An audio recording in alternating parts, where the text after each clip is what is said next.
Hello, my name is Robert Williams, and I come before you, my esteemed colleagues of this institution, to propose that we start a group therapy in this institution.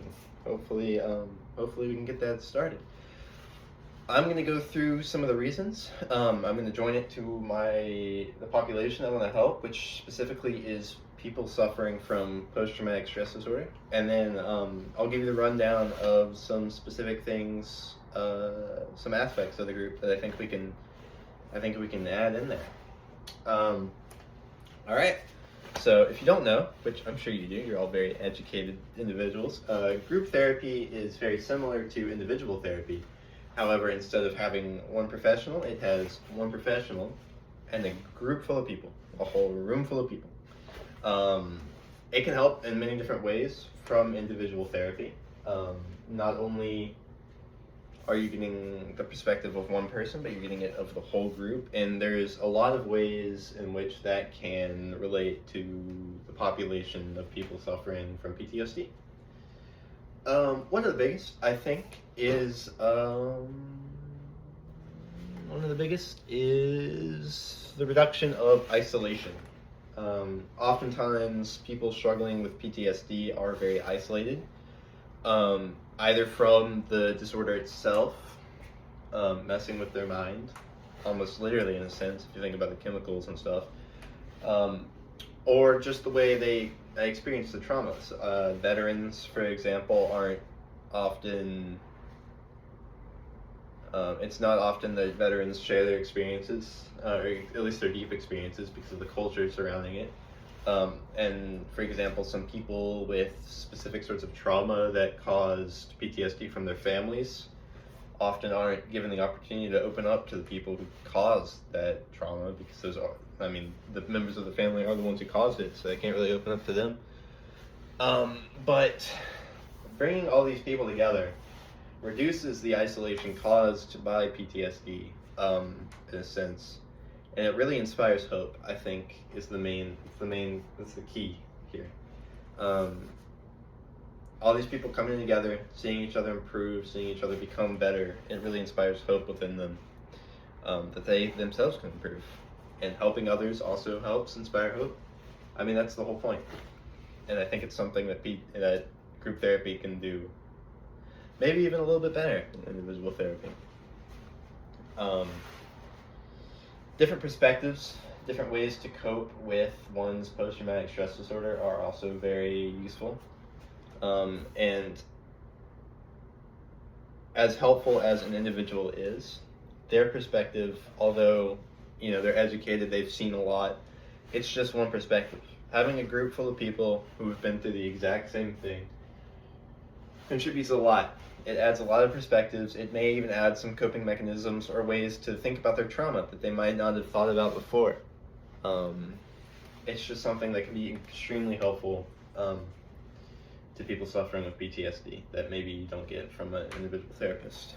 On top of this, kind of going back to the first thing I said, the group itself, the community of the group can also be very helpful.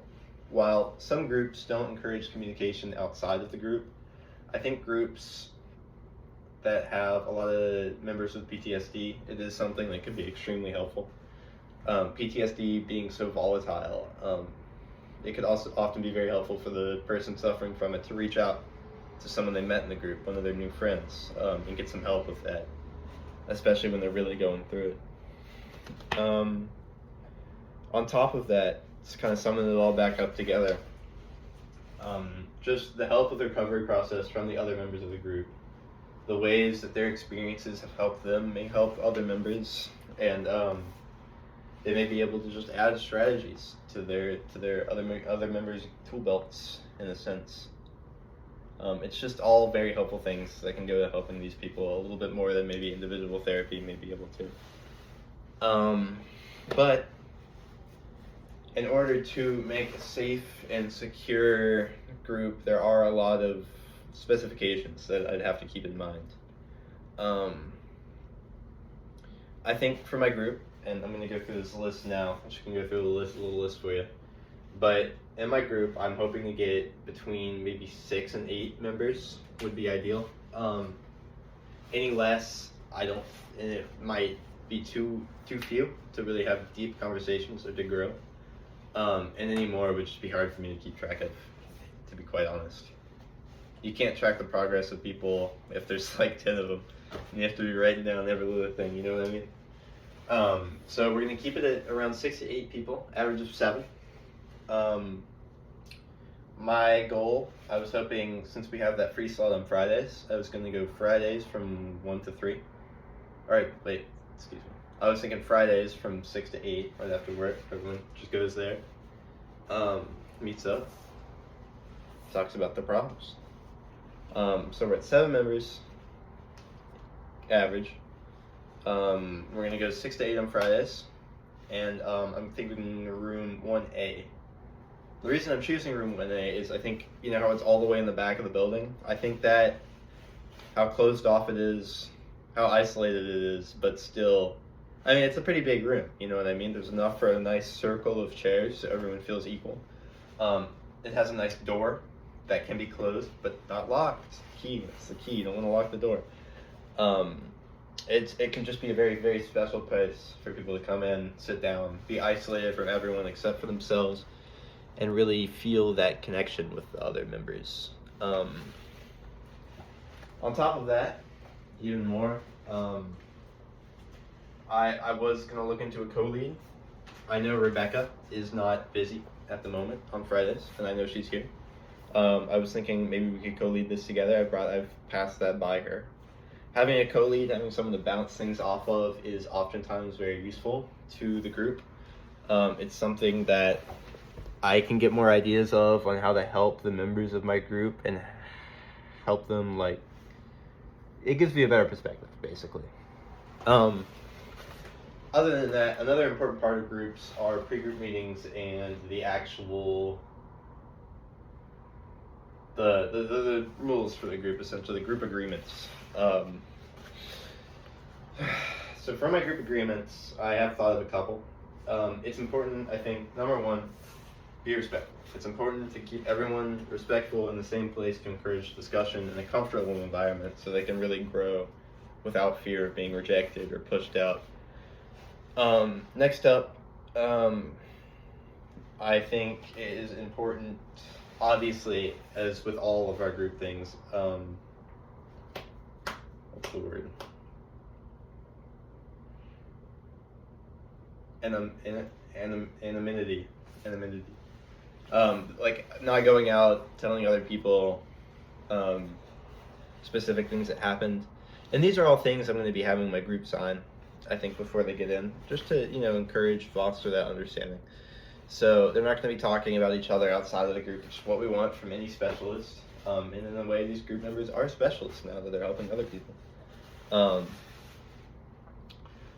So being respectful, keeping everything within the group, being on time. Time boundaries, another very, very important part of any group. Keeping within the boundaries keeps the space almost sacred.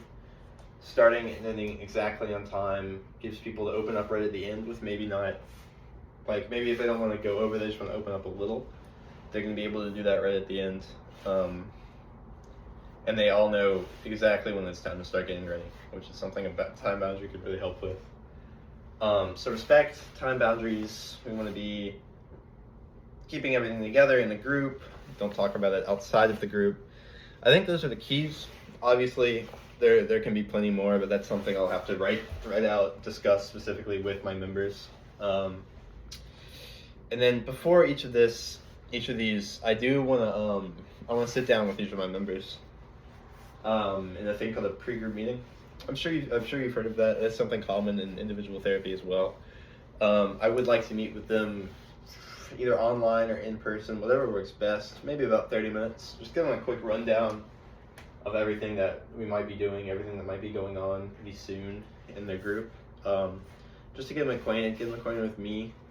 Maybe share, not a lot, but you know, the general vibe of what's going to happen. Just to make them comfortable and have someone they can connect with when they go in the group. Because oftentimes it is a very anxiety-inducing thing to go in there when you don't know anybody. So if they at least know me, you know, we're good. We're getting there. Once a week, Fridays, room 1A. That's about it. So just to recap, I guess, PTSD is something that can be helped in a group setting, maybe even a little bit more than in an individual setting. Through community, reduction of isolation, bringing hope to them through other people, sharing experiences, everything like that. Just to recap, we're going to be meeting Fridays, 6 to 8, 2-hour group. Starting, ending on time, I'll have that all listed out for you in a nice little paper. All my little,